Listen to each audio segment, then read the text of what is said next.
Hello students, let's learn about artificial vegetative propagation. The first one, what I am going to explain is cuttings. What is cutting? A portion of the plant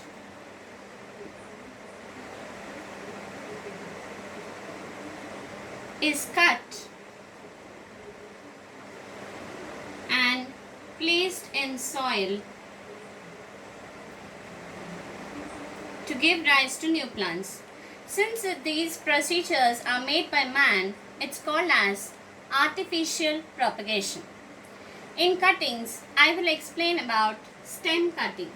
Already we learnt about leaf, how it propagates. Let's take an example of a rose plant,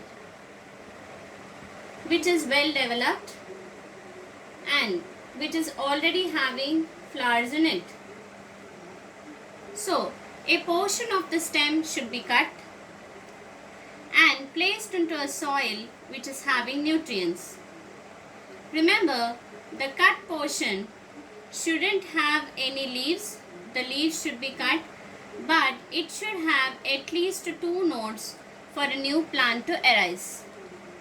After few days, you find that the stem cut, the cut portion which is inserted into the soil is giving rise to new leaves. This indicates that a portion of the plant, whether it's a stem, leaf or root, is able to give rise to a new plant. So in this manner, plants propagate. This method is called cuttings. Now the next method, what I am going to explain is layering. What is layering? Layering means anything that gets covered, right? Now here, what is being layered? A portion of the plant is bent and covered in soil. Let us see how does this method happen. This is the part of the plant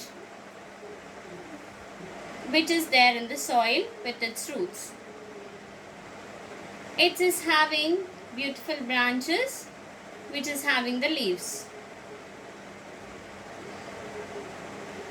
Now this branch, we will bend it and bury it in the soil in such a way that the portion of the branch is covered in the soil. After few days, this bent branch gives rise to a new plant. Later, we can cut this branch. So, the bent branch gives rise to a new plant because it is layered in the soil, and after layered it has given rise to a new plant. How will we know whether it has given rise to a new plant? When only you observe a stem portion coming out of this. So such method is called as layering. We have many types of layering like ground layering, air layering. We need not go much in depth. The example for this is jasmine, raspberries and lily. So this method of propagating plants artificially is called layering. The third method by which we can propagate is called grafting. Grafting is a portion of the plant is taken from 2 different plants.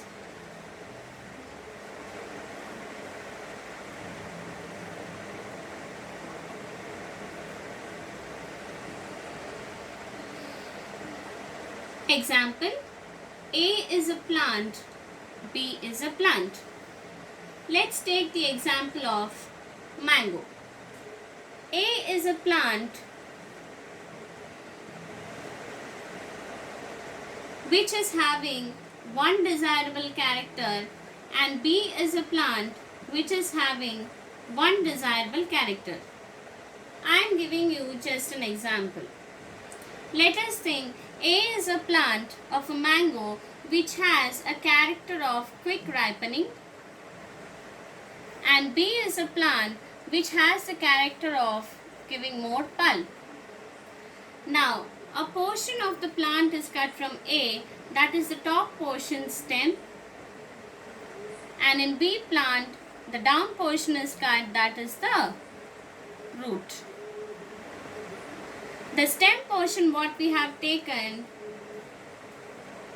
top portion, this is called as scion, and the down portion what we are taking is called as stalk. The scion and the stalk are tied together with a thread and kept in the soil. After a few days, you observe the plant growing just like other plants, very naturally, giving rise to leaves. And as I said, this is the new plant C with both the desired characters of A and B. So two plants are grafted. We have to use the word grafted, and it has given rise to a new plant. Such method is called grafting. Grafting is done in apple, mango, bananas, pears, and many varieties. So it is also a method in which artificial propagation and where new plants arise, giving to our own selected desirable characters. Now,